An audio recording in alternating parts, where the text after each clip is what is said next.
Good evening and welcome to the preview of the Melbourne Cup. The dreaded day has arrived again. Um, Actually, for the first time in a long time, I sort of looked at the field. Normally each year you can go through this race and immediately put a line through 8, 10, 12 runners that just absolutely have no hope to run anywhere. This year this is a very, very open race. I think I put a line through about 5 or 6 only as being totally impossible. Virtually anything else can run a place. I don't think there's that many winning chances, but certainly a lot can run a place. There's a lot of depth in the race. The market sort of has, I don't know, 12, 14 horses between 7 to 1 and 25 to 1, so that gives you some indication of how tough it is. But we'll get to it shortly. The card, now, they've got it, the track as a dead 4. They put a fair bit of water on it because the rain didn't come. They will probably upgrade it to good like they did the other day. The interesting thing is upgraded it to good, couldn't run within 5 seconds of a track record in any race.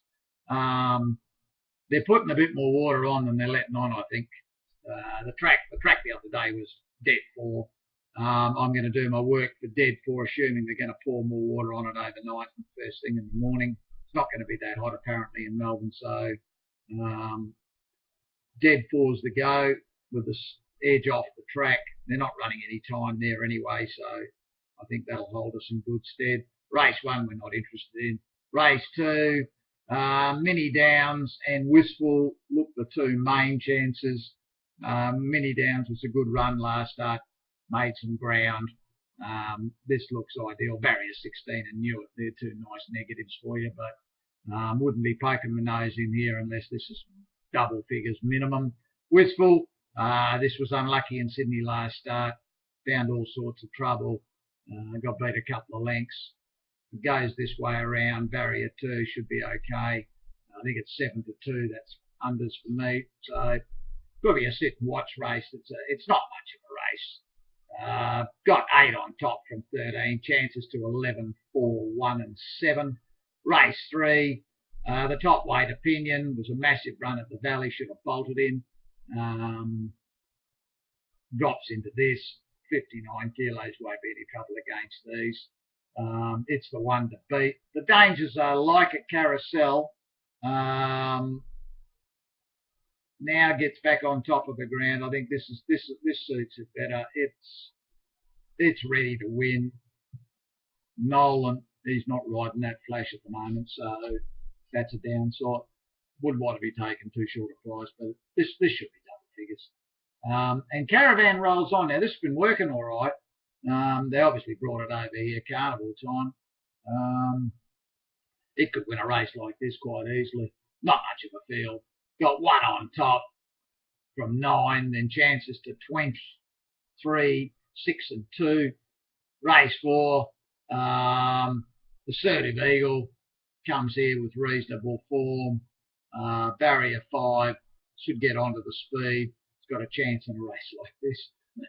Arenosa, it'll get back. Forget the last run, just got knocked over. And the previous win in Sydney was outstanding. Kunamu ran a terrific race last start. This is a lot easier. It can win. And the interesting 2 for me are 17 Balaclava Lady and 20 Nautical. If they get into the field, both have got a chance at a price. 8 on top from 1 and 3, chances to 17, 20 and 19. We go to race 5. Don't like the race at all. 2 dangerous. There's, I don't know, 4 or 5 last start winners, horses that have had 1 start. Wouldn't be poking the nose in a race like this whatsoever. I will pass it. We go to race 6. Same sort of thing. Small field, no value and no interest. And we get to the Cup. As I said, I put a line through as having no hope. Basically 6 runners that I think just haven't got any chance to run anywhere. The other 18 could fill a spot anywhere. From a winning point of view, and this is where it gets interesting, I finished up with Sea Moon on top. Now, after I sort of went through all its international form and had a look at its time ratings and everything for over there, this is probably close to the best performed international horse they've ever bought here. On its best form, and if you line up all the international horses against it only, it would be giving most of them between 5 and 10 kilos as an absolute minimum. So with 56.5, most of these other things are just too close to it at the weights. Now, it's had the 4 runs here. Forget the first 2 runs. The first one got left in the barriers, and the second one was slow away, and it was way too short. Then at its 3rd run, he dropped it back to last and come running home, won the race, lost it on protest. And it was very interesting to note that its next run, they went forward and up onto the speed and just did enough to win. Wasn't outstanding, but it had a fair bit in the tank, I think. For me, it's going to be hard to beat. Obviously, we all saw Dandino in the Caulfield Cup. We know it should have won. If it had barrier 4 in the Caulfield Cup, it wins. I think the form is very suspect now. They didn't run any time. They ran slow time, and a lot of horses found trouble back in the field.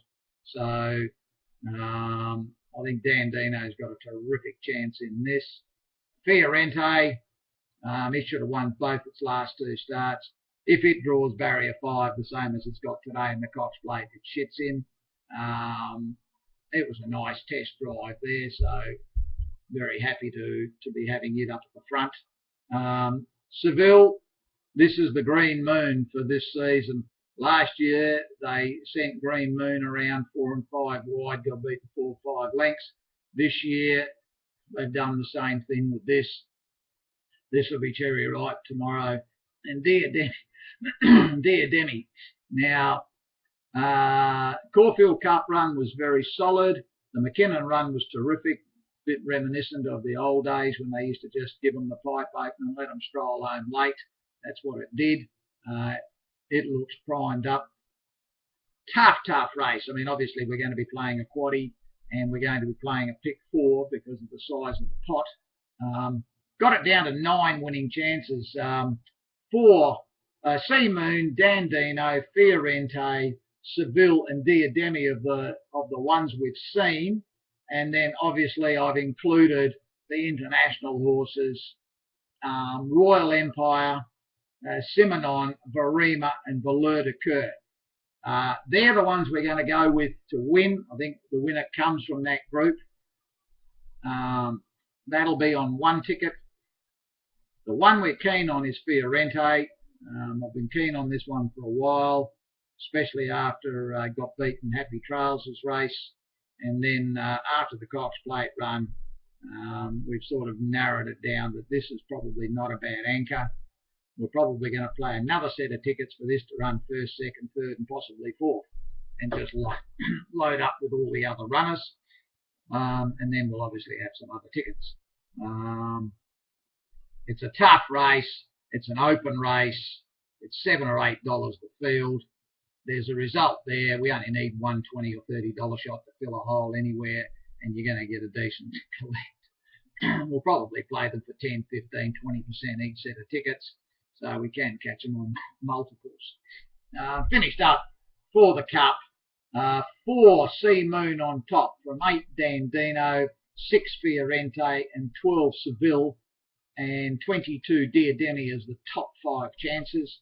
Then Royal Empire, Simonon, Varima and Valeur de Coeur as the next best. We go to race 8. Not a lot of depth in this race from a quaddie point of view. Probably play 2 sets of tickets. One set with Salon, Soldier and Rain Drum, and another set with excuse me, Grizz Caro and Sheer Talent. I think the winner comes out of those 4. Salon Shoulder, if it handles this way again, which I'm assuming it's going to, the step up to the 1800's a big plus for it. It bolted in first up, and you can see it winning this. It's going to be short. probably be an anchor on one set of tickets. Got 5 on top from 3, 4 and 10. Don't see too many other chances in the race. Race 9, interesting one here, Richie's Vibe. Had a trainer change and got rid of Dunn. Now, he's been riding like an absolute black. He's cost us a fortune in the Cox Plate, getting Happy Trails beaten. He's been riding bad for quite a while. He's actually ridden this twice and got it slaughtered both times. They've kicked him off, and Oliver's gone on it. Bassel's got it now. I jumped into this at 14 to 1. I think this is an outstanding chance in a race like this. Number 18, Richie's Vibe, on top from 13, Avoid Lightning. 2, Broken, goes terrific down this track and distance. And what's number 23, Morant? Now, it's a hard horse to line up. The dry track's a plus, goes okay fresh. The trial was all right, but D Dunn's on it. So that's going to cost it at least 4 or 5 lengths. So, I mean, if they bet $20 or $30, I'll have something on it, despite him being on it. But other than that, you can go around without mine. I think the top weight's probably got a bit too much weight, and Melb and there's no plus now. 18 on top, probably my best for the day each way.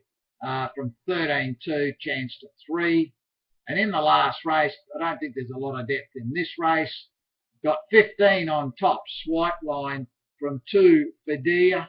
The only other 2 I gave any hope to, and I backed these 2 because of the price, were 1, Henwood, and 4, Hosting. Hosting's the interesting one. They brought it back to Melbourne, stepped it back to the 1400. That's its go. It can't run a mile. Freshened it up. I think this is the one to beat. Interesting, Schofield's come to ride it. So, I don't know whether that's a plus or a minus, although he's not riding too bad at the moment. I think that's the way we'll go in the last. Probably 15, 2, 1 and 4 will be the closing leg. It's not an overly terrific card, but like I said earlier, the cut from a depth point of view is probably one of the better ones we've seen in the last 5 to 10 years. Not so much from the point of where there's a champion there like in the Mackay Diva days, but from just the sheer volume of horses that have actually got a winning chance and can actually run in the money. Good luck in whatever you do tomorrow.